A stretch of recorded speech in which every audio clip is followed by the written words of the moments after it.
Courage and honor, cousin.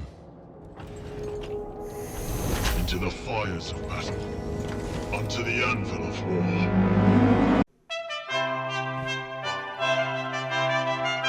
Hello, and welcome to Warhammer 40k's Grim History from the Beyond. I'm Zekthar, And I'm Yuxin. and we are the chroniclers of all that was, and all that will be in the 41st millennium. We've seen the rise and fall of many empires, and for the next couple of months, we'll be discussing the tumultuous history of the world of Armageddon. That's right, Zekthar. And this being our last week discussing Armageddon, we figured that we would tie up some loose ends, primarily what happened to Helbrecht, Gazgul, and Yurik. Quite right, brother. But first, we have a couple of questions from Hermes. Do tell. Well, his first one is, who do you think would be the best rap battle in 40k would be? The Silent Lord versus the leader of Kamarok? I hate to tell you, Hermes, but I think that would be probably the worst one because I can't remember his name, but the Archduke or whatever his name of the Drukari would throw out these sick raps and rhymes, and then it'd be like, take it away, Silent King. Then there'd be nothing. Supreme the Silent Overlord, Asdrubal Vect. Azrael, yeah. But as we're referring to your question, which one do you think would be the best rap battle? Ooh, that's actually kind of tough. I don't know. What do you think, Yuxin? I have no clue whatsoever. Obviously not Tau. Why not? I can't really see the Tau rapping. An orc would be kind of funny. Eh, Tech and Mech. There you go. That'd be a great rap battle. For those of you who don't know, there's a guy called Dreadanon, who's a YouTuber that has a couple of heroes, Tech and Mech, who their very first one, I believe anyways, was their search for the air fryer throughout the galaxy. Yeah. And Tech being a tech marine, no, not tech marine, a tech priest. And Mech being a mech boy. So that would be a pretty good rap battle. Which would be funniest, there's a couple of them that'd be kind of funny. I mean, Rabute Gilman and Angron would be interesting. I was about to say, a couple of Primarchs rapping against each other would probably be yeah. kind of humorous. Horus versus the Emperor. There you go. It would be kind of amusing. But yeah, I mean, comically wise, well, in fact, actually, you know what you said, not the Tau. I could see anyways the Tau and a Dreadnought or something like that, because I don't know if you've ever heard that story, anyways, about the Tau who just had heard rumors about what a Dreadnought was, and they're like, "Oh, this is just propaganda," and then they run into one, and they're like, "Holy crap, this place is twisted." The Imperium. You telling me that they just shove him into a sarcophagus and he keeps living in pain forever? Yes. It's a great honor. It sounds terrible. Well, that's what we do. Well, Hermes only's got one other question. Oh, by the way, if any of you guys think anyways of another an epic rap battle, by all means, put it in the comments. I mean, I think a bunch of them could be very funny. Gazgul and Yark, that would be a classic. I mean, we are talking Armageddon. So that would be up there, right? Maybe. Well, for Armageddon wise, we're looking Armageddon. Yeah. Or a squat and an orc. Or Von Straub versus anybody. And he just gets murdered. That would be great. Versus Cage. Versus Cage. There you go. Yeah, so if anybody's got any ideas for epic rap battles, that would be pretty cool. Just put them in the comments. What's his next question? Question is, what's the new Eldari storyline since the Ennead storyline died with the whimper on a vine? At least we got Gilliman back out of it. So what he's referring to is the fact that really the last prolific Eldari line that we see is in relation to the Celestine Crusade and the bringing Rabute Gilman back to life. Is it the sole line that happens after that, but it's the most prominent one. They are briefly in the Terran Crusade at the very beginning. But that's kind of the last time we really talk about them for a while. And then the Harlequins pop up. And then... Right. We did, by the way, Hermes, look it up. And it sounds like we kind of made a joke of it yesterday, but it sounds like she's gathering all the girl bosses of Warhammer 40K together to combine the Eldari peoples back into one person. At this point, she has gotten, who is it? Actually, one person I actually did a Vox on, Lilith Hesperax, and then Jane Czar are both following her at this point. But yeah, at this point, anyways, their storyline is very much like, what Yuxin's going to talk about anyways. What happened to Gazgul? Well, they're both kind of, at this point, ipso facto, treading water. Your brain is, at this point anyways, trying to gather everybody together so that they can become one peoples again for one unified reason to awake Yened. And it's not going too terribly great, especially because Shalaxi Hellbane is hunting her along with Drazar. And I haven't really gotten into Shalaxi much. After? Oh, that's fun. What's that? You mean the Drazar Master of Blades? Yes. I did a Vox about him too. He is kind of, he's actually downright scary. Oh yeah. I mean, quite frankly, there's rumors that he is, what do they call him? Cain was one of them. Lord. A Phoenix Lord, yeah. The one dude of the dead, I can't remember his name, but it's really him in disguise. The way he came into power is he walked into a incubi group and he said, "I'm in charge now." And the guy who was in charge is like, no, you're not. You have to fight your way up. And he's like, well, fine. I'll just kill you then and all of your bodyguards around you. And then I'll be in charge. And then he did. Yeah. He's fairly scary. And then the other guy that's also looking for him, or for anyways, is Shalaxi Hellbane, who's not a very nice person either. He's the Slaaneshi Keeper of Secrets. He's one of Slaaneshi's greater demons. He kind of, to put in perspective, he kind of goes through bloodthirsters like they're wheat thins. I mean, he can divvy it up pretty good. So, yeah, she's kind of running from them and then trying to gather their forces together for Yened's reawakening. See why it isn't going very well. She's got about as many allies as she does enemies. And all these allies, by the way, aren't kind of following the same banner. They all kind of want to do their own thing, but obviously but they all want the same purpose one way, but everything else is completely different. So it's like we want this person to rise, but I think it should be done this way. Well, I think it should be done this way. Okay, you can go that way. I'll go this way. No, it's supposed to be a team. That's not how it's supposed to work. All right. Well, that's all the questions we got for this week. First off, anyways, real quick before we get into the thick of this, a couple things. First off, next month will be officially, I believe, anyways, our 2-year anniversary of doing this, right, Yuxum? I want to say, was it April? I think we started in March. We started in March one way or another. It was either we were prepping everything to go the next month, or we actually started in March. We were probably prepping because, we posted our first Vox on the 4th of April. On the 4th of April? Okay. So. And while next month anyways, so next month will technically be officially anyways our 2-year anniversary for recording things. But we really kind of started getting everything together anyways in March. And this year we actually have, by this point anyways, we have 2 members, both of which anyways have been with our program for longer than a year. So they've been around for at least half the time.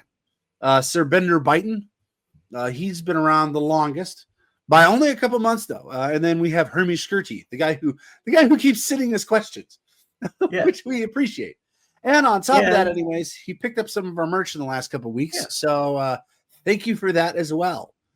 Believe it or not, we also do have a shop and it's attached to our page. You're more than welcome to check that stuff out. But just wanted to say thank you for all those that have kind of stuck around and hung out with us for the last couple of years. It's been kind of a wild ride. Yeah. What are we talking about first there, Euxin? I believe we shall be talking about, you're going to be talking about what happens with Helbrick. Oh, okay, yeah. Well, Helbrick, he loses Gazgul for a bit. And actually, Euxin's going to discuss anyways what happened to Gazgul, but we'll get into that here in a minute. But after he's trying to find Gazgul, he runs into the greatest strategist in the galaxy, which would be Emotech, the Stormlord. Yeah. Oh, nothing. I just find it amusing that Helbrick started out chasing Gazgul, an orc, a true anarchist, to running amok of the infamous Necron overlord, Emotech, the Stormlord. He was probably one of the most logical beings in the galaxy. Yeah, I guess that's kind of amusing. But what's more amusing is he doesn't fare a whole lot better against Emotech. But getting back to our story. Oh, we can talk about it here in a bit. But getting back to our story, in 930.m41, the forces of Overlord Emotech the Stormlord, Pharaon of the powerful Sartek dynasty, descended upon the frozen plains of the imperial ice world of Schrödinger 7. Schrödinger. You mean like the cat? It would seem so. The Necrons drove the local defenders to the shelter of the labyrinthine cryonite mines, but were unable to prevent the planet's astropathic choir from dispatching a distress hymnal. A counterattack swiftly arrived in the form of a Black Templar strike force under the command of Marshal Helbrecht. Emotech was not caught by surprise so easily, though, and had already shifted his undying Necron armies into a formidable defensive configuration. Helbrecht led the assault, intended as a crippling alpha strike, but was instead blunted by a series of impeccably planned Necron ambushes on the drop pod and Thunderhawk drop zones. As the frozen caves echoed to the roar of explosions, scores of Black Templars and Necrons alike were hurled into rivers of molten cryonite. Eventually, Emotech and Helbrecht met in single combat atop the stalactite-heavy span of an ice bridge. In the battle that followed, Helbrecht, driven by zeal and hatred of the Xenos, dealt Emotech a dozen ruinous blows, but each time the Pharaon's living necrodermis was able to quickly repair in a matter of seconds.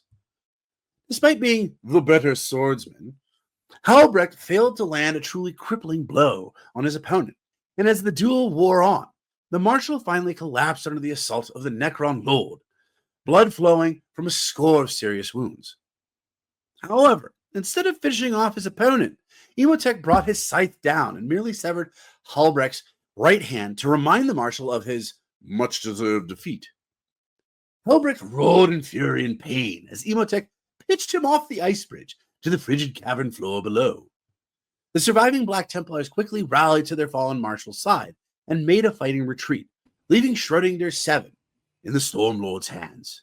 You ever think that maybe Stormlord likes to collect hands?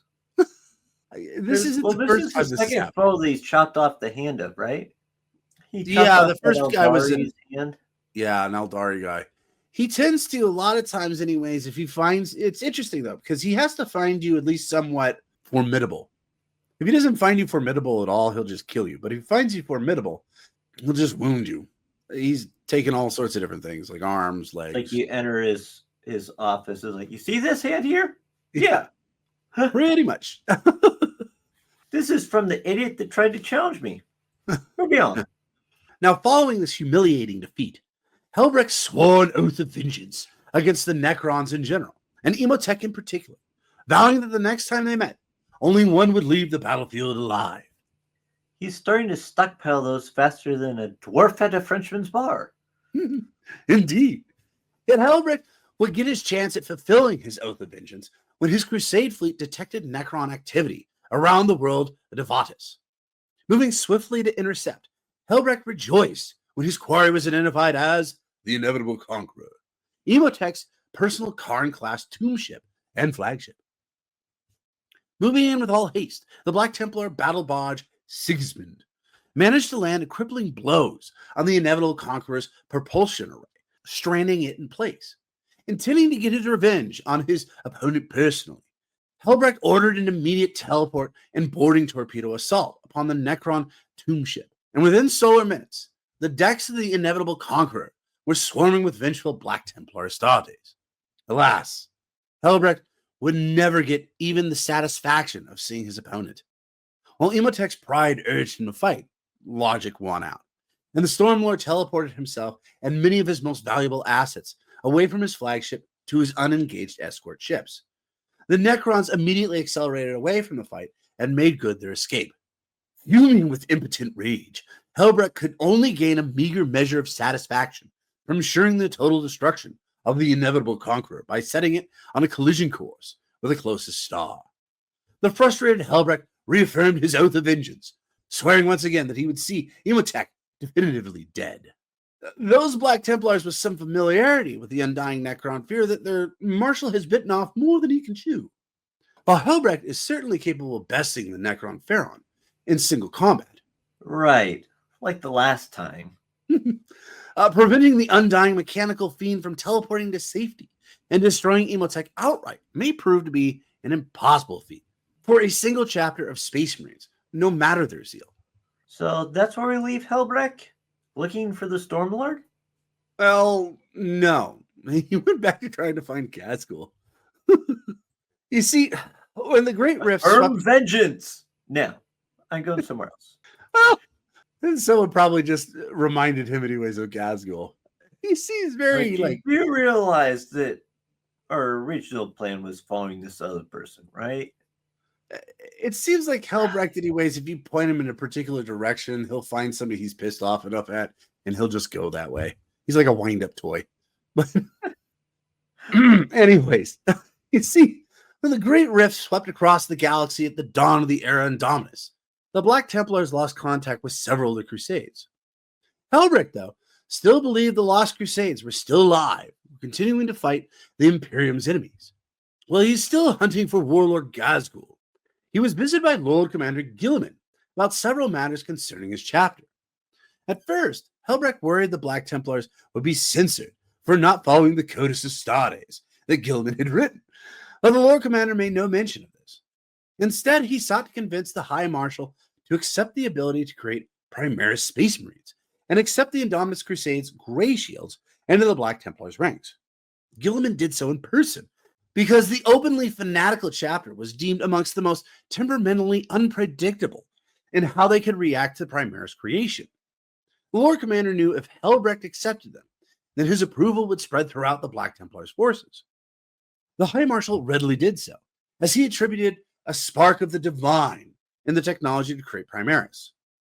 That settled, the two then began to clash over Helbrecht's utterly focused pursuit of Warlord Gazgul. The Lord Commander reminded the High Marshal of the oaths he swore to protect the Emperor's realm, rather than just carry out his own vendettas. Helbrecht was shamed by Gilliman's words and sought to immediately rectify his failings. The High Marshal then promoted a number of the most seasoned sword brethren to the rank of Marshal and bade them to muster new crusades. The Black Templars' Primaris Grey Shields were also mingled into the Marshal's forces to ensure that they were accepted. Helbrecht then oath swore these new crusades, including Marshal Hulper's Purgus Crusade, to aid with those worlds of ecclesiarchy that lay perilously along the Great Rift's border. With his duty done, the High Marshal renewed his vow to pursue Gazgul to the ends of the Emperor's realm and continue his quest to hunt down the warlord. As part of the Indominus Crusade Fleet Primus, Helbrecht led a task force which saved the world of Sigma Volstari from Tyranid orc forces in the Octarius War. During the battle, Helbrecht slew the war boss Tuska Grob World Killer. And that is where we will leave Helbrecht today. But what did happen to Gazgul, brother? Well, when we last left Gazgul, he and his ship, Killwrecker, had disappeared into the warp, leaving Yurick and Helbrecht's fleets wondering where he went. Right. Okay, if I recall right, he'd left Armageddon because he had gotten a headache, right? Oh, Something along those lines. It was a little bit more than that. But it was Gork and Mork talking to him, and they told him he needed to go do something. And he's like, okay, fine. So that's why he left Armageddon, and then Yarick and Helbrecht chased him, right? Right. And during the process of that battle, they jumped into the warp, and they, like you said, they disappeared. Yeah. Not before though. They basically had disabling the ships that were following them via random spike of Wa energy from the weird boys on his ship. Right. That long energy. Yes. That then consumed and threw them into the warp. How long they traveled or where they spun towards, none could say. Then, with a feeling similar to a punch in the gut, they halted, reappearing suddenly in real space. The orcs staggered to the portholes, looking out and gasping in amazement. They were completely surrounded by void ships of all sizes. But there could be no mistaking the make of such crude, rust bucket-like craft. Kilruka had materialized precisely in the middle of an orc fleet. Only recently, Kilruka had been an imposing vessel, its hulls protected by overlapping slabs of iron plate and bristling with turrets, gun decks, and all manner of ordnance. However, after the Imperial fleet had punched a number of holes through the void craft's belly, internal explosions had done the rest. Ghazghul's mechs had began to swarm over the ship, repairing breaches to the inner hull and patching up the pipes which vented gases into the corridors. The orcs, under Warlord Urgok the Slayer, the boss of the fleet, doubtless took Kilruka for space junk, thinking that some scrap-mongering death skulls or salvage-crazed mechs were simply cutting up pieces of old wreckage. On board, Ghazghul cared less about the hull repairs, instead ordering his mechs to fix the damaged teleporter. While they hustled about their tasks, the prophet of Gork and Mork prepared his boarding parties. It was easy to pick out where the biggest orc would be, for just above them, in the center of the fleet, was a monstrous space hulk. So much work had gone into that vessel that it now looked like an orc fortress floating in space. Knowing his advantage was surprise, Ghazghul trusted to luck and teleported blind, as if guided by the great green hands of Gork and Mork themselves. Ghazghul and a mob of his baddest knobs appeared in a green flash in Warlord Urgok's command room. The action that followed was swift and bloody. The deck soon covered with mangled corpses of the slain. Before they could recover from their shock, most of Urgok's bodyguard were slain, and Ghazghul had pulled Urgok off his throne and beaten him senseless. So started a new war. Now, Urgok's fleet was substantial in size before Ghazghul arrived, but it grew exponentially when the prophet of Gork and Mork took over. Like all orc-made creations, it was an anarchic jumble. Most of the void ships were wholly built out of cast-off flotsam, scavenged from the ends of the galaxy. Others had once been the vessels of some other race, but had been salvaged and upgraded by the orcs. They came from all corners of the galaxy, some even from distant eras, having been found drifting in the warp. Even ships of the same type in the same squadron were rarely comparable, for each had gone through many impromptu builds and refits, each using whatever scrap could be found. It was not the greenskin way to repair things either, so much as patch over them. And no mech was ever fully satisfied, but thought he could add another gun deck, missile silo, torpedo tube, or other shooty whatnots here or there. Within that ramshackle armada was a pair of heavy-prowed Hammer battle cruisers that had stood keel to keel with Imperial battleships and come out the victors. Some half-dozen kill cruisers and terror ships rounded out the large void craft. Before them came a tide of lesser vessels, some little more than rust buckets, with thruster engines. Yet they were deadly despite their worn and decrepit appearance. The pride of the fleet was Urgok's Space Hulk, a colossus of a starcraft with firepower to almost equal that to an entire Imperial battle fleet. Warlock Urgok's empire had grown so large that it took several weeks for Gazgul to work his way through it. Most joined the prophet of Gork and Mork willingly, but some stubborn cases needed to be shown a few messy examples before they too saw the wisdom of aligning themselves under Gazgul. When he regained consciousness, Urgok the Slayer himself became a leader within Gazgul's throng, and this made recruiting the rest of his armies easier. The galaxy was going to set ablaze with war energy. Many more orcs were needed. Orcs are a prolific race and can be found throughout the entire galaxy. It would be the work of 1,000,000 lifetimes to seek out every greenskin-held territory, to travel to the innumerable places where greenskins gathered in dominating numbers, countless moons, planets, asteroid fields, or space hulks drifting in the void between the stars. As Gazgul knew, such travel was not needed, for all orcs were called by the power of the war. Urgok's wars had been drawing in a steady stream of greenskins, new recruits rising to the call of fighting, space travel, and the promise of greater battles. Under Gazgul, this rivulet became a cascading downpour as floods of greenskins rushed to join the fleet. Now they needed purpose. With agitated orc hordes raring for battle, Gazgul steered the fleet towards orc territory. The remnants of his war-tuned brain had felt the distant ripples of green energies that came from distant Octarius.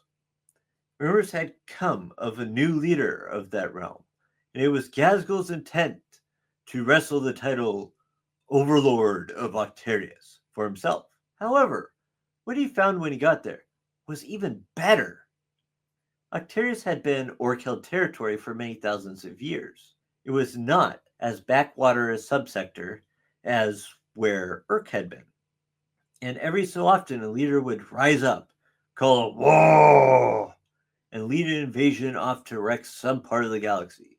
Indeed, the old warlord Gorsnik Magash had rushed off to join Gazgul in the Golgotha sector and was currently heading a vast force of orcs on Armageddon, holding his own in the Deadlands.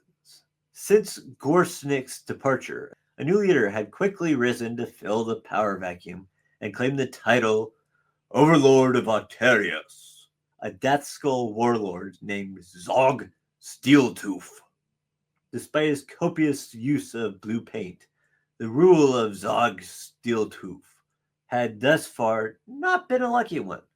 Tyranids had returned, sweeping into the biomass-rich orc territory, consuming entire planets as they advanced. The fight, known as the Octarian War, raged across the whole sector, its epicenter squarely targeted upon Octaria, the central world of the Greenskin territory.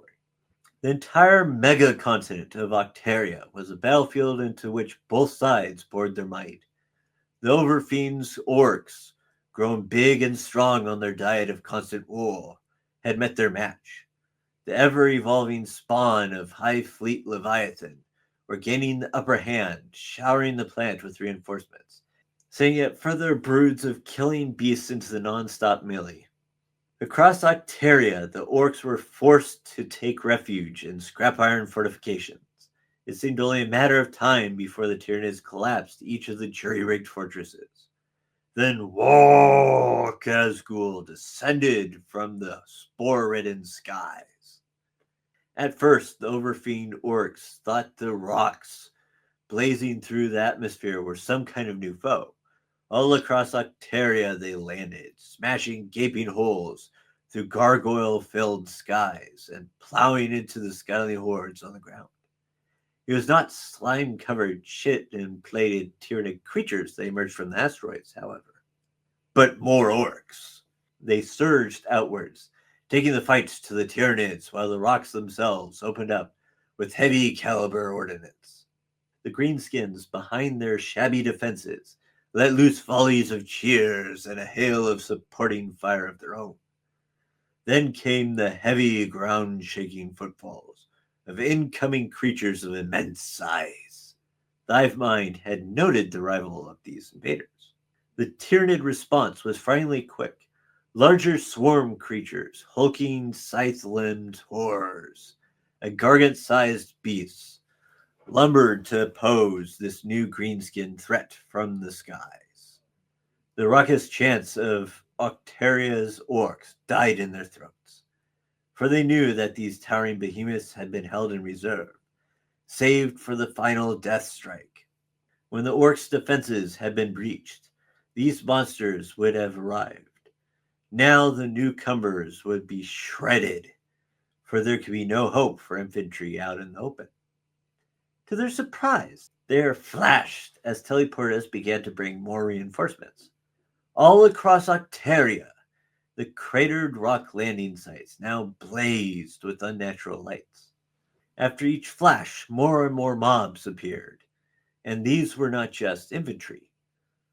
Arriving with guns, chugging, Gorkanauts and Stampas concentrated their firepower on the larger foes, while at their feet, burner boys mobs spread out. With each blast from their weapons, they sent blossoms of red fire leaping out to flash fry the lesser creatures in droves. Amidst the mobs pouring forth, countless crude banners and totems could be seen, carried high by the newly arrived troops, or mounted atop clanking battle wagons. The orcs of Octeria saw the symbol and knew who had arrived. At guard gates, the Overfiend's shanty capital, Gazgul Threk himself appeared via teleporter. He led the charge at the head of the bully boys as they crashed through the serpentine raveners that were beginning to undermine the first lines of defense. To the greenskins that watched, this massive warlord in mega armor fought like Gork himself. He wove in and out of sight, but he was quite easy to pick out.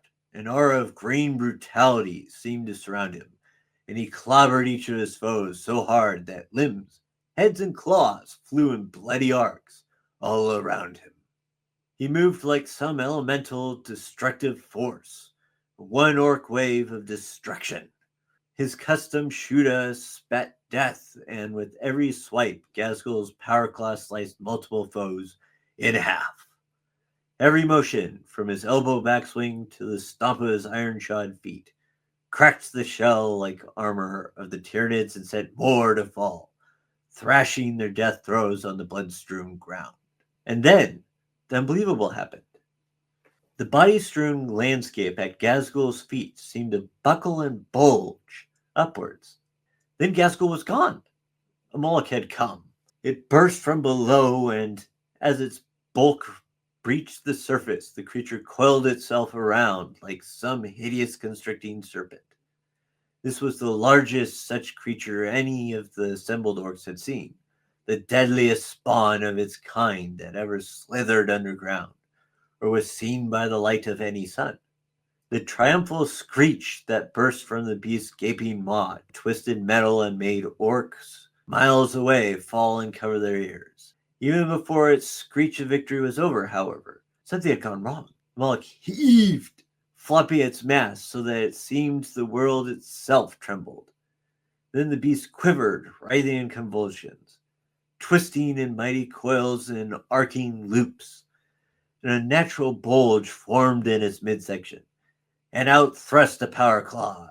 Amidst geysers of gore and slime-covered entrails, Shuda blasts widened the hole, and out stepped Gazgul, striding out of the very belly of the beast.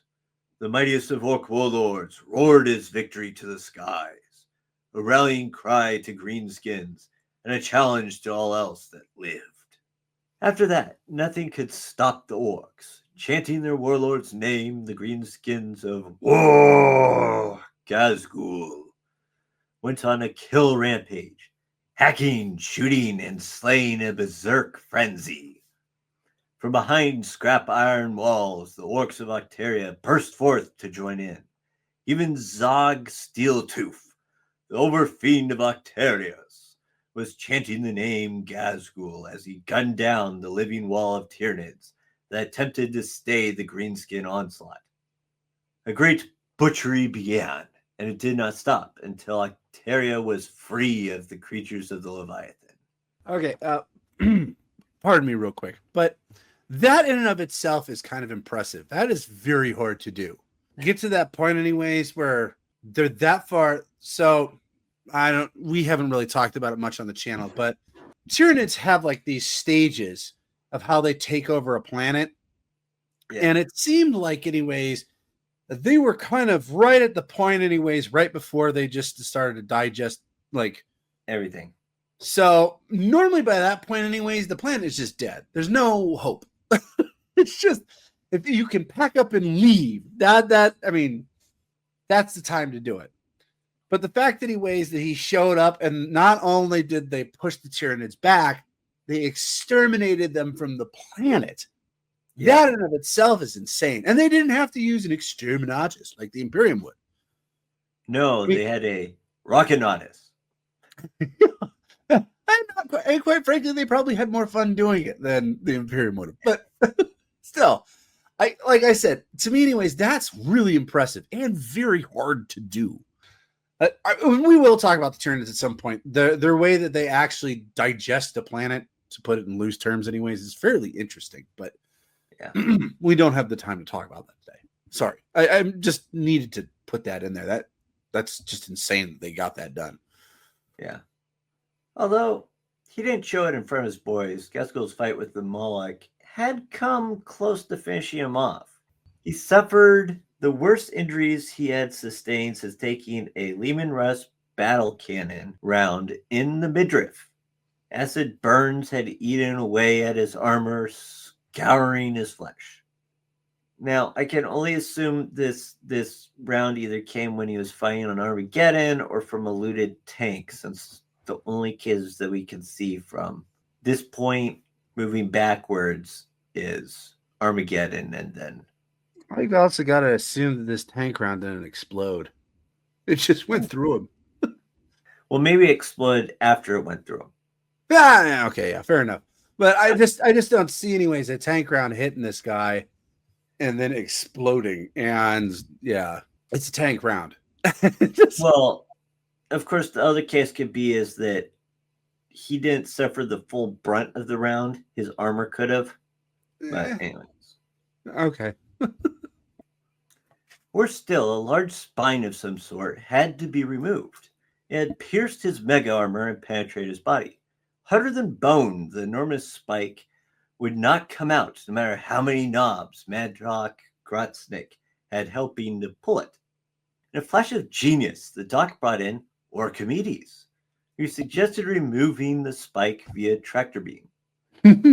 Which actually, remember how last week we were speculating where he was? Well, now we know. Oh, yeah. He's actually still with Gaskell. Did it work? No. Huh.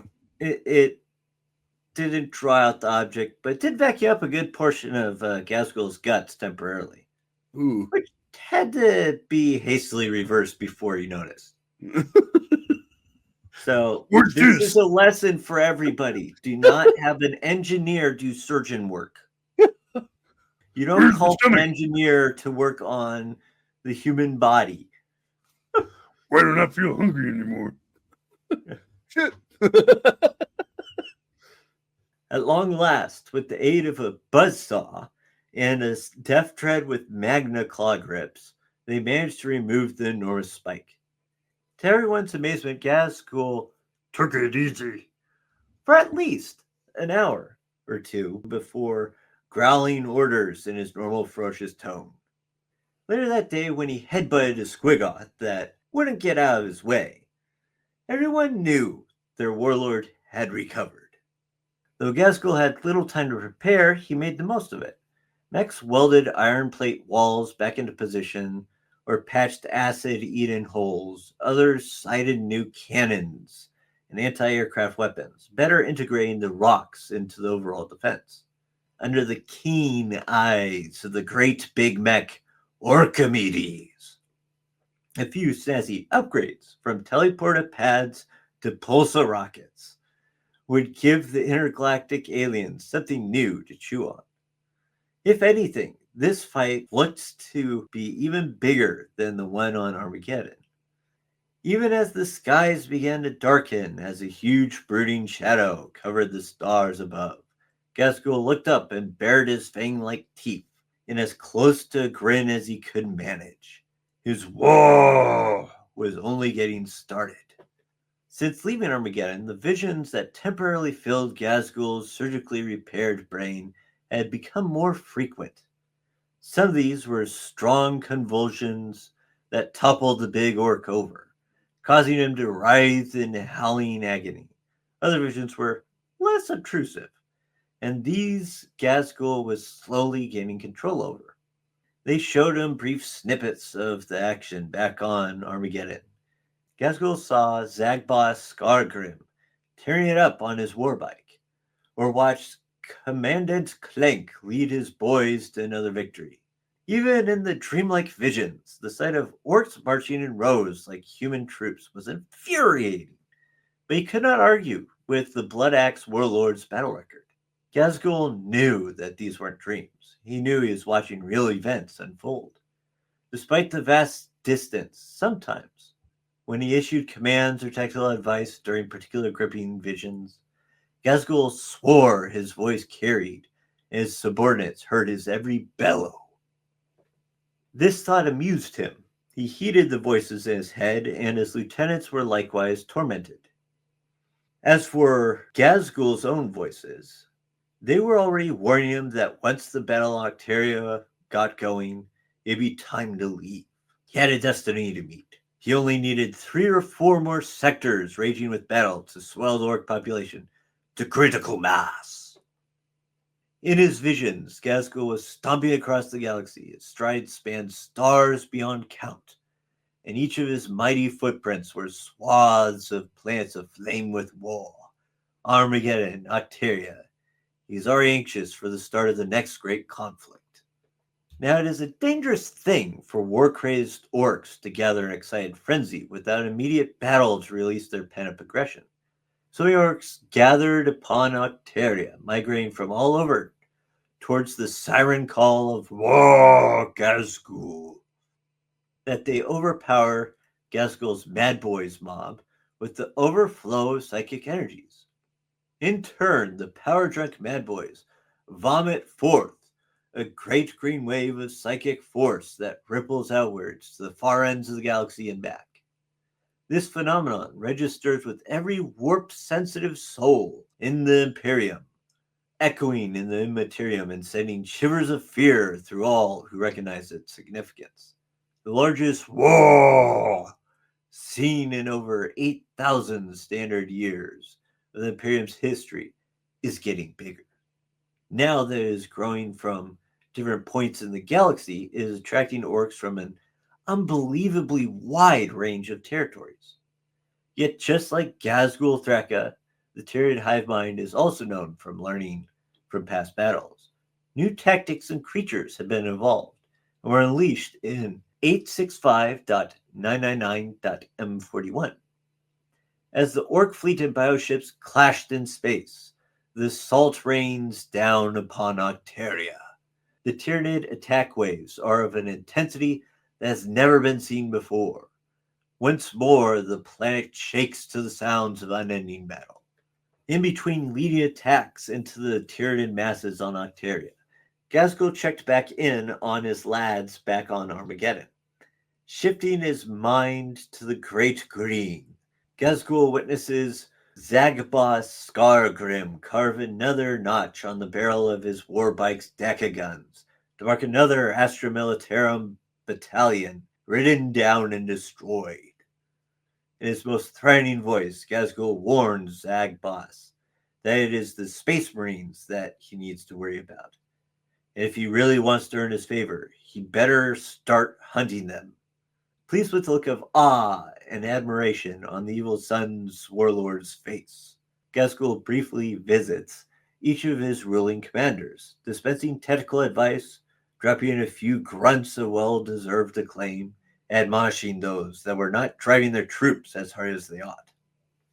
He used to manage that all of a sudden having, "Hey, you need to step up the pace." Huh? What? Or just in a very quiet moment, all of a sudden you hear,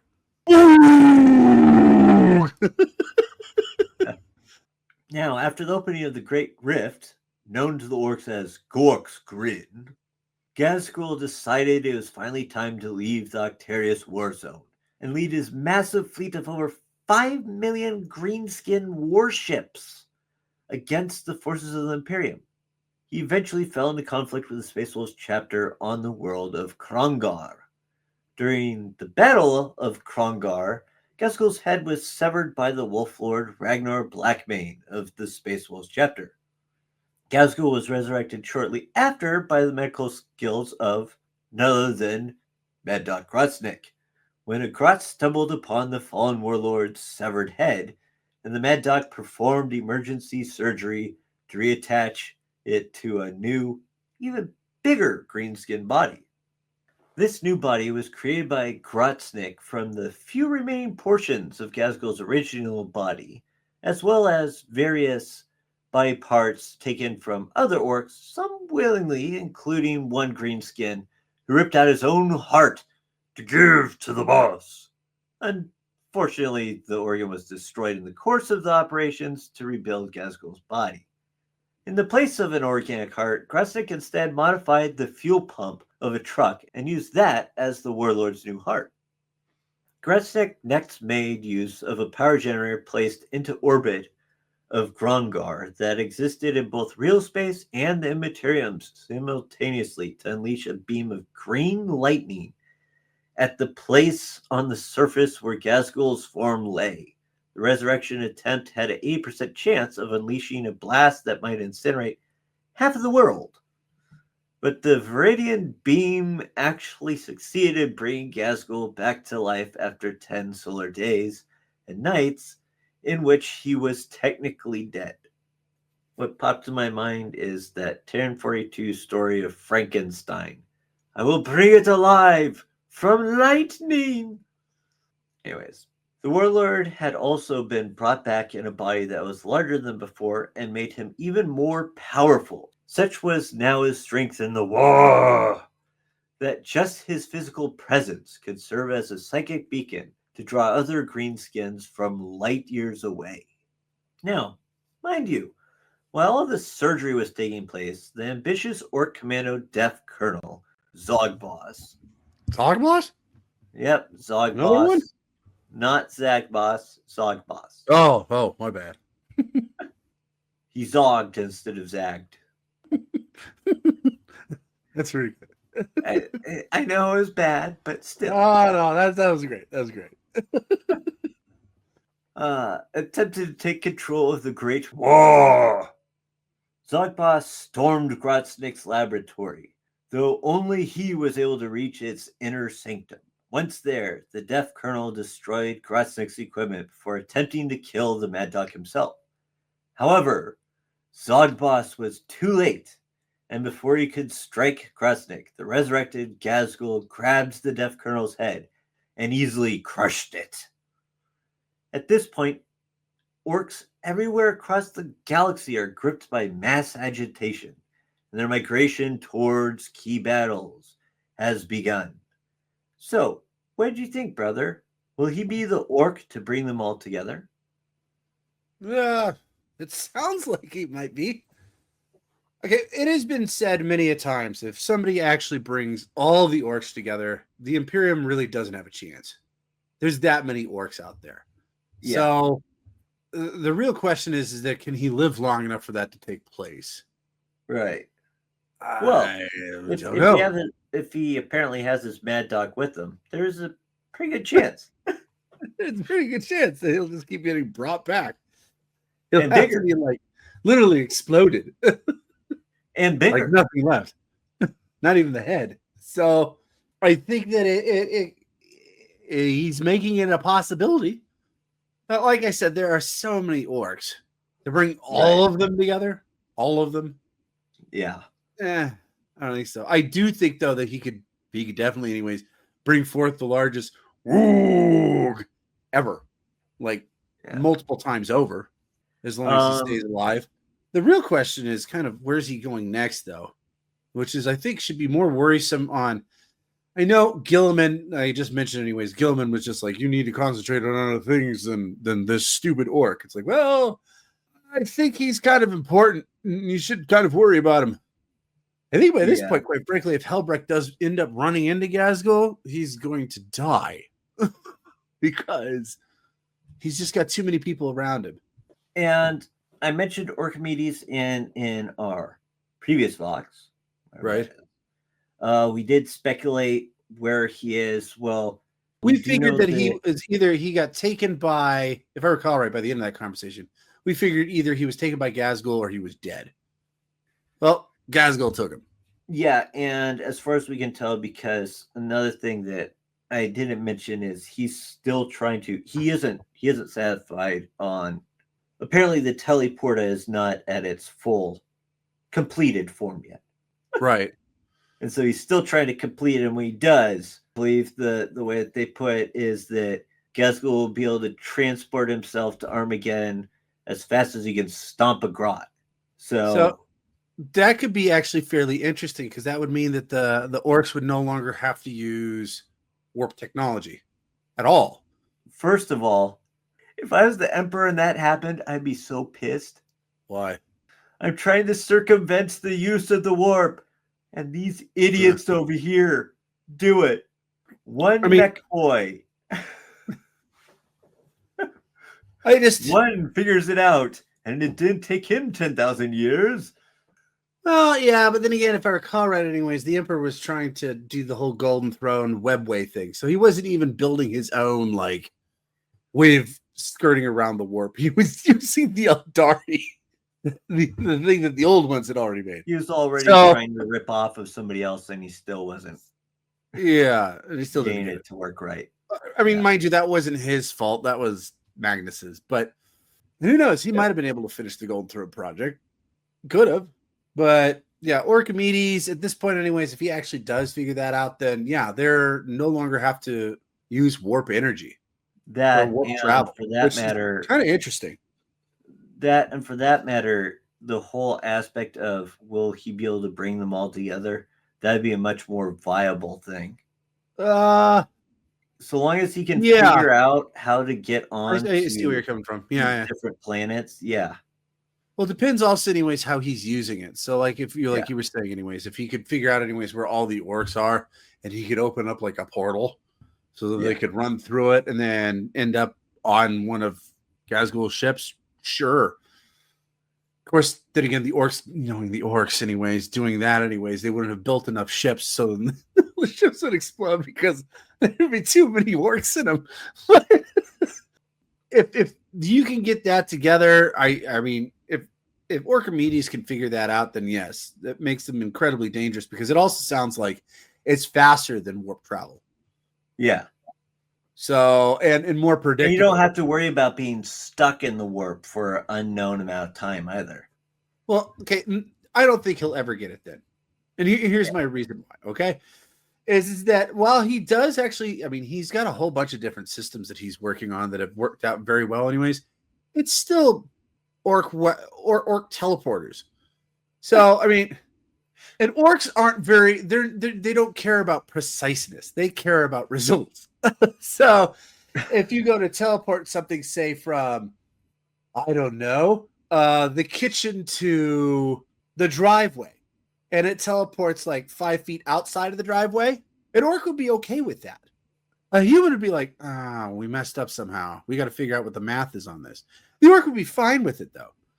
Just like the orc would be fine anyways, that if it teleported from there anyways to across the street, he'd be like, close enough.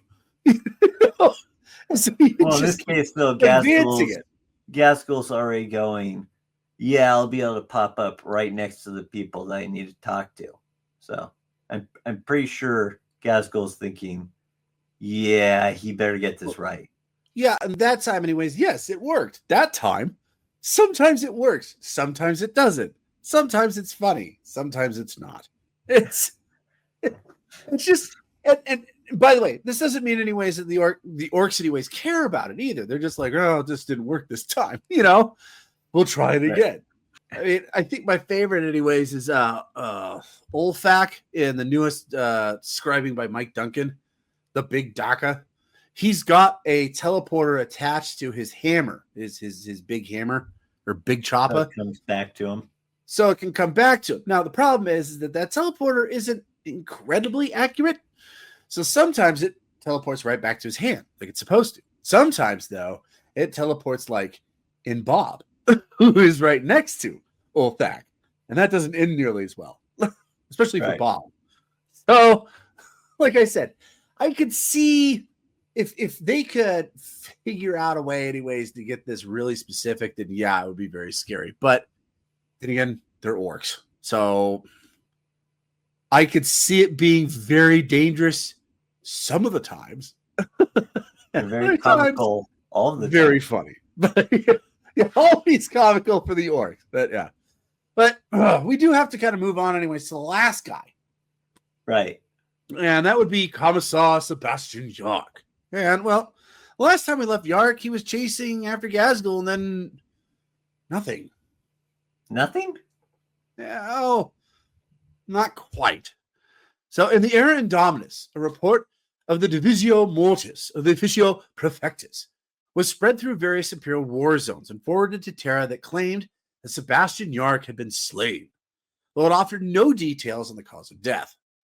The bell of lost souls in the Imperial Palace was rung for him, though the truth of the matter has not yet been resolved. It has also been recorded that Angron has added a skull to his chain of trophies, one with a very baleful eye. There is also the thought that Gazgul might have finally gotten him, or he's not dead at all, perhaps just lost in the warp or some distant planet. The question remains, though, Yuxin, what do you think actually happened to him? Now, mind you, anyways, the thing that's surprising to me, anyways, is we can't even find him, which is kind of shocking. You know, we've kind of looked for him, especially because we've been talking about Armageddon. And I thought, anyways, a special thing we could have done at the end of this would have been like, haha, we found Yark. But we can't even find him. So what do you think actually happened to him? I think he's somewhere stuck in the warp.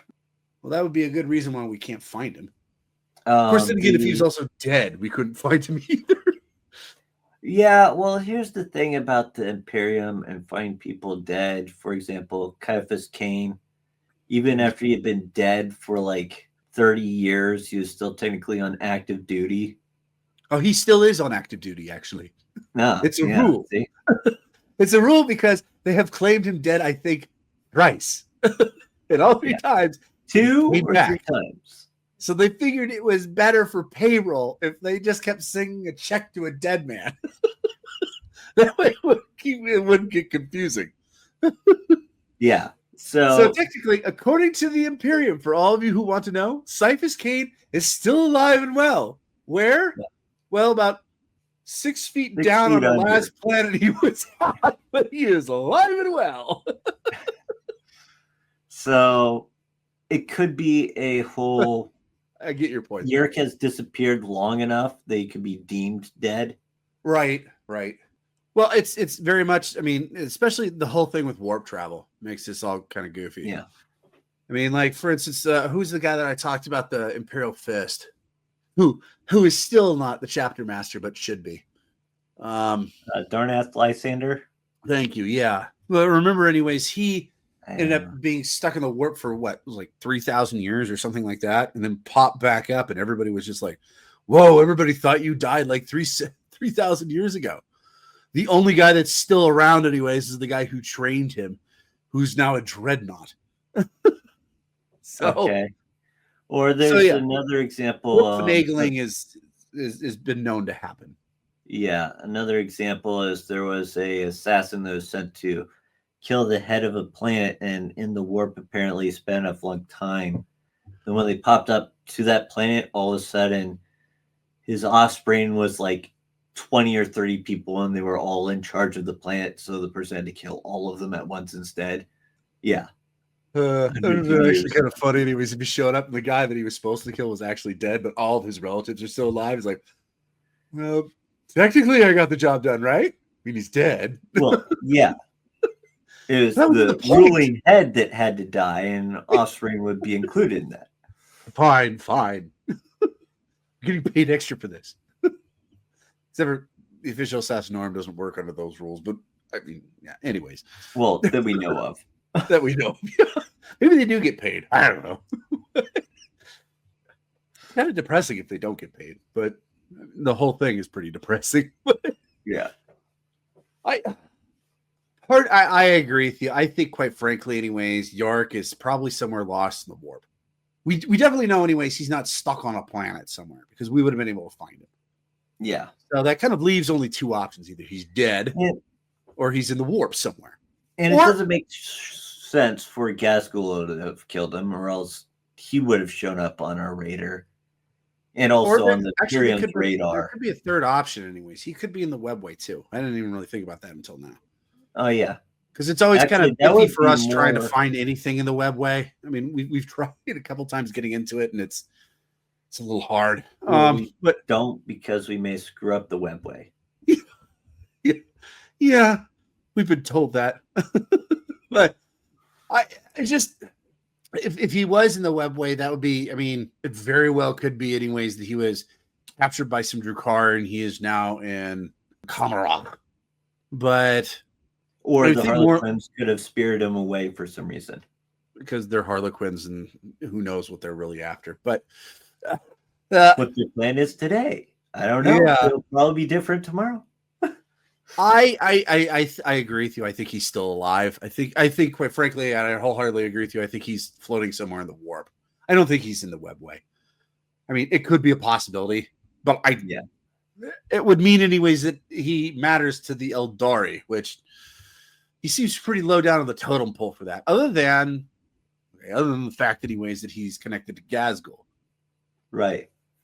So if someone takes interest in him, anyways, that means that it has something to do more actually with Gasgul than it does with him. But personally, I would like to see with either Craft World or Harlequins. Right. Definitely not the Exodites. Or the Drukari. Yeah. The Drukari, the only reason the Drukari would take him is because, well, they just do what they normally do. You know, we captured this vessel. Hey, there's this guy, anyways, with an orc claw. Cool. Put him in the gladiatorial pits. I mean, or do worse things to him, which, quite frankly, if he's got captured by the Drukari, I'd rather he was dead. But if he was dead, if there was a chance he was dead, I really honestly hope it wasn't Gasgul that killed him.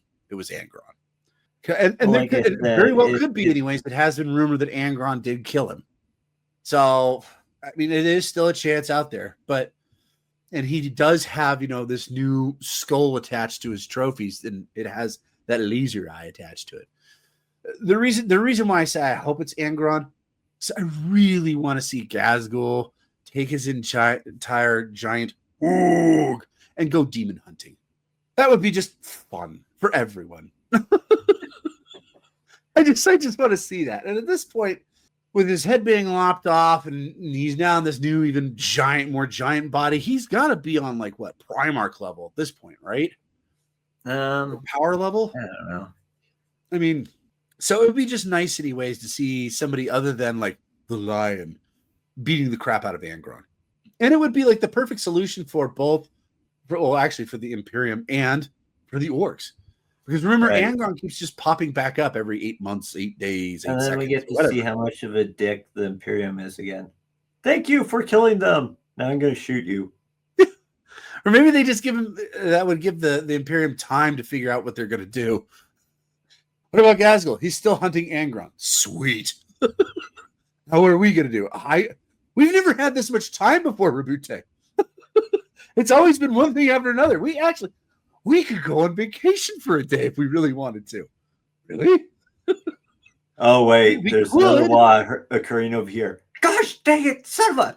I can't have anything nice. Nazrek has decided to start his own log. No! Just no!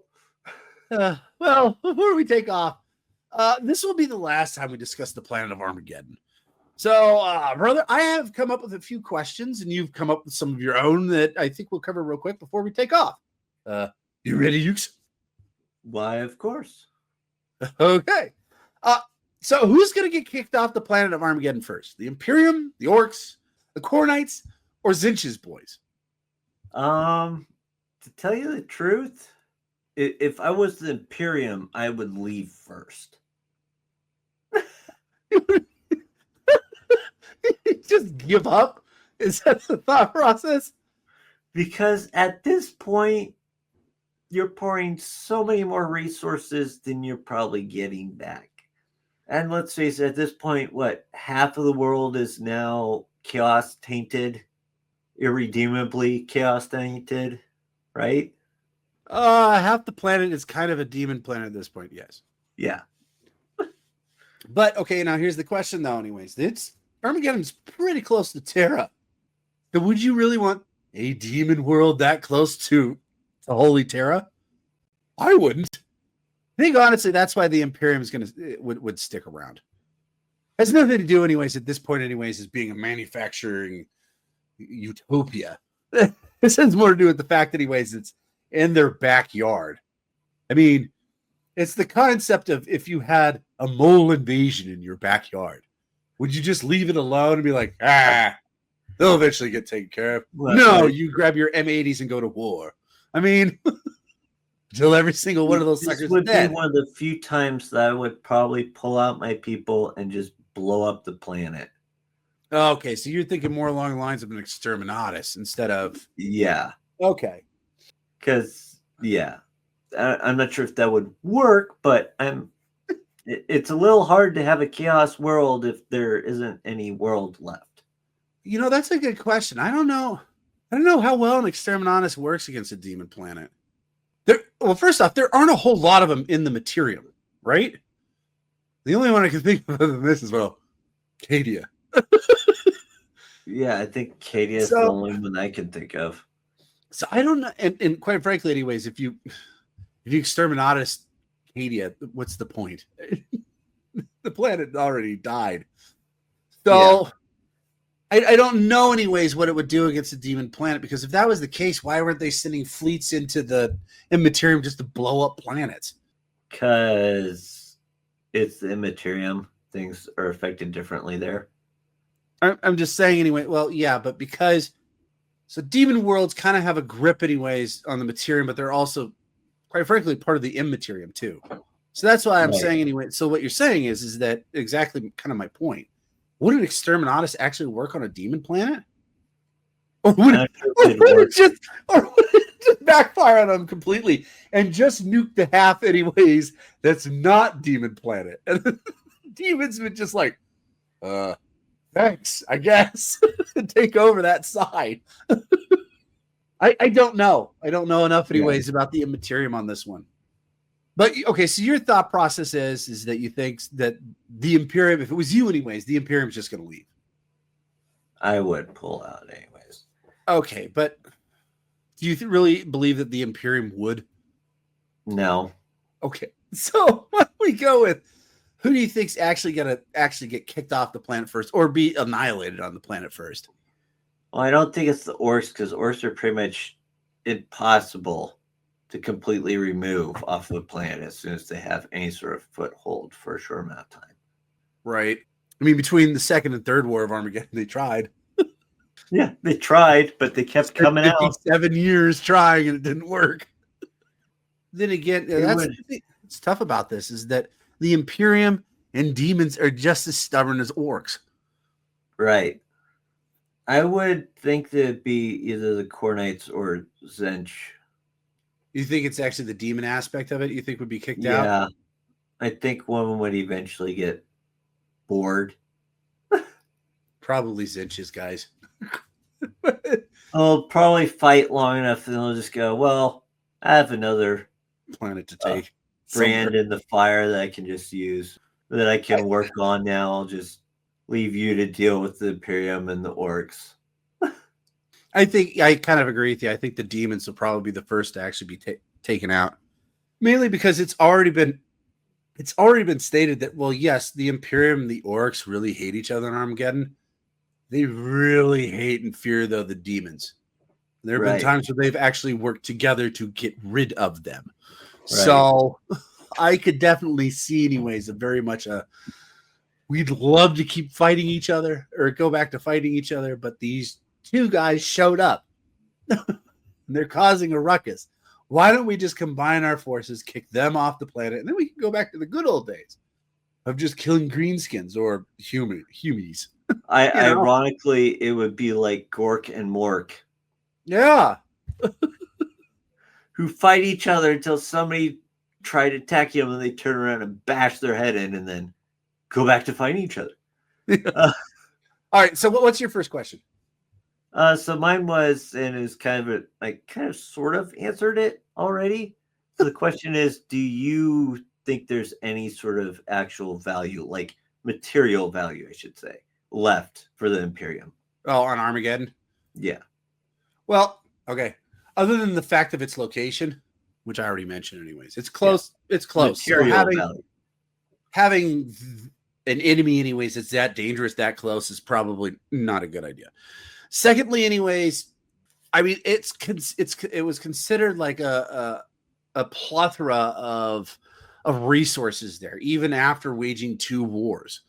I mean, the first war, when the demons showed up, which normally means an exterminatus, the Inquisition literally said, no, we've got to repopulate this place because there's so much stuff here that we can continue to mine and do things with. Now, the only thing that has drastically changed since then, other than, people bombing each other from one side of Armageddon to the other, is the fact that about half the world, anyways, is a demon planet now. So the question is that if you lose half your resources, or you might, well, that's the first question, because half of it's a demon planet. Does that mean that those resources no longer exist?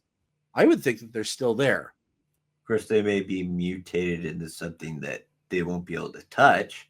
It's significantly more dangerous to mine.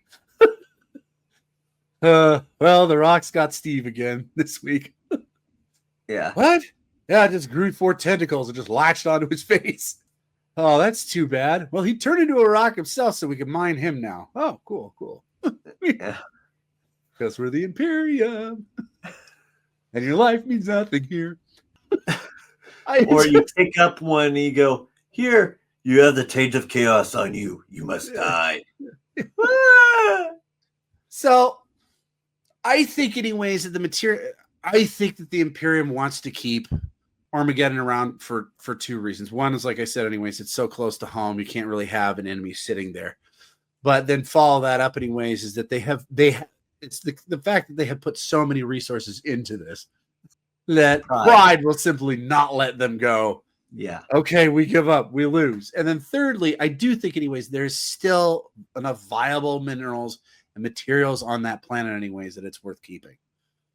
If you're not going to give it up, you might as well get something out of it. And I think that there's plenty of stuff that they can get out of it at this point. But I'm assuming the way that you respond with, I would just leave, you don't think that. Am I right? At this point, the majority of their hives have been so damaged that they're putting out a fraction of them out that they can. So, there may be a whole bunch of resources, but if there's nobody there to actually do anything with it, that's a problem. Just mass migrations back to it. It's not like this is that'll be the first time the Imperium's done that. Quite frankly, it would be the first time the Imperium's done that on this planet. Yeah. And how wonderful that's turned out for them. No, I'm talking about years and years, anyways, of massive resources flowing through the Imperium. Yeah, that worked out for them so well. One of the differences, though, is in this case, in comparison to the first time, they wouldn't just have to repopulate, they'd have to rebuild places that are still under attack and will still be under attack, even if they do take over the planet again. Well, if they're able to conquer the whole planet, in that case, anyways, I think that they will have enough, anyways, of a grip that they can go ahead and start rebuilding. I know you're talking about the orcs and the whole concept of how hard it is to get rid of orcs. I understand that, but there are planets, anyways, that do have feral orcs on them that humanity still lives on.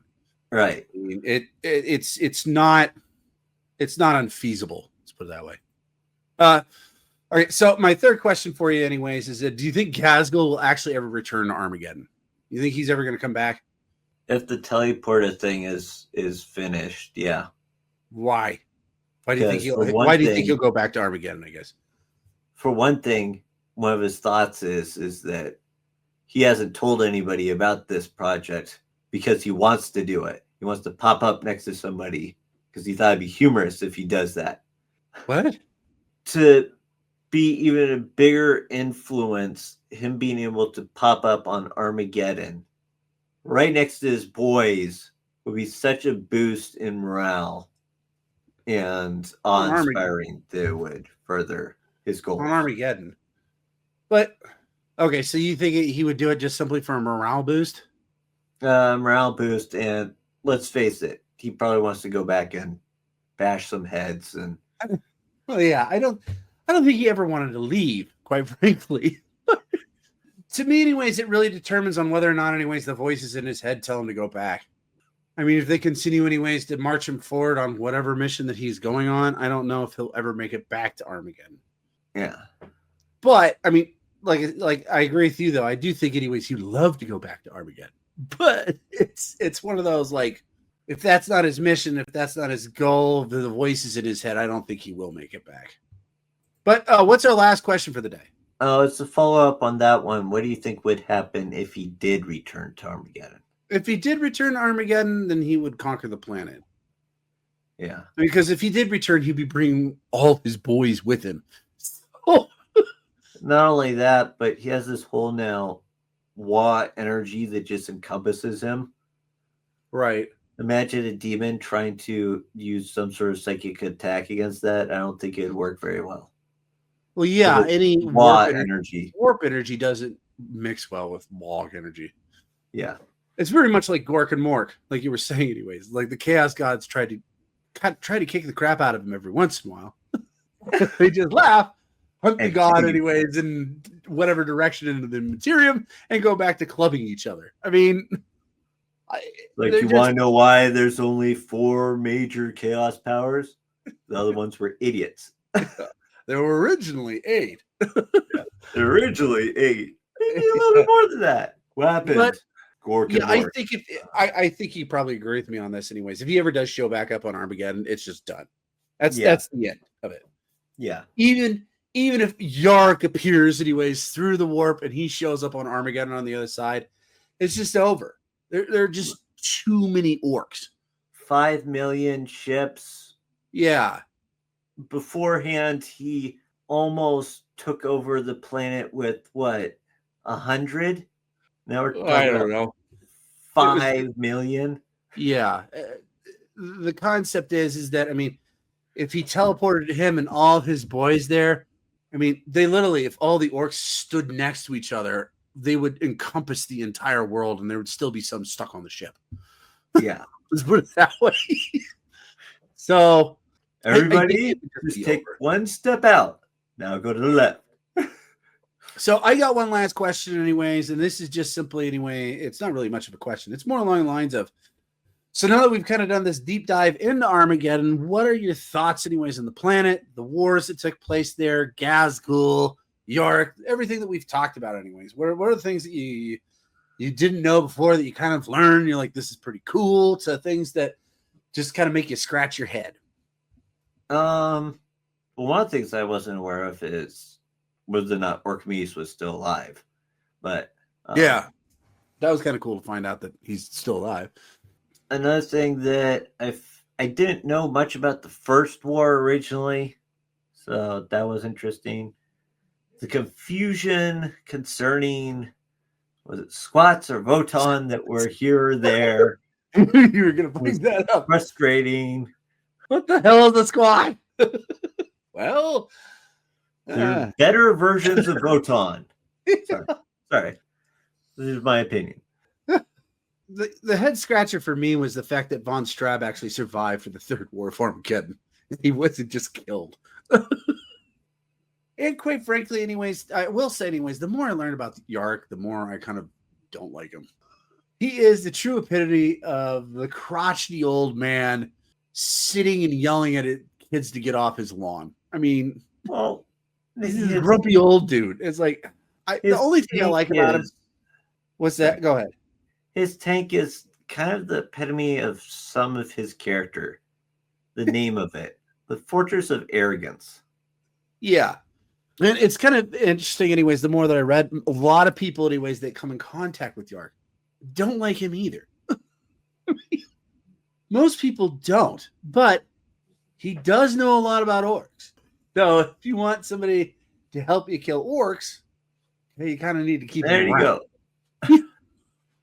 You got to keep Grandpa around for this. It's like, so I just, the only good quality that he has is quite frankly also kind of the annoying part about him is his stubbornness. Right. It's this complete lack of just like, I will eventually vanquish you, kind of thing. Which, I mean, when Gazgul lets him go, there should normally, with most people, that's kind of a turning thought process in how you think, right? Because it's something that doesn't make any sense to him. Right. So he's just like, well, why? Why did he let me go? Kind of thing. And there should have been some sort of like thinking. And all I gathered from that, anyways, was just the concept of like, this unholy Xenos barbarian just let me go. Well, that was stupid of him. Did you learn anything from this dark? Yes, he's just stupid. Just like when it comes to me, everything else he does is really brilliant. Like most people would learn. Yeah. I just don't think that I think he's so stubborn he just can't see some of the stuff that's right in front of him. But that's just kind of my 2 cents. That and we did get to and both of us, anyways, aren't big fans of the Black Templars. Sorry, Anarchy, we just aren't. I do agree with Euxid, anyways. They look really cool, and some of their characters can be pretty good. Helbrecht isn't one of them, in my opinion. He just kind of every place he goes, he gets the crap kicked out. He chooses the worst people to pick a fight with and continue to try and pick a fight with. I mean, all the stuff that I've read about him, anyways, it just seems like he just keeps getting thrashed everywhere he goes around the galaxy. It's kind of scary he's in charge of the Black Templars. I mean, the first time that we talk about him, anyways, was the Ghoul Star Crusade. That was the first thing I read about him. And he shows up and they kick the crap out of whoever was there, but then they all just randomly disappeared. Like they left. All the people he was fighting, the Xenos. And they were going to investigate that more, but then he got the call to Armageddon. So then he toodles into Armageddon. He does a decent job anyways in space until he tries to take that space Hulk where he gets thrashed.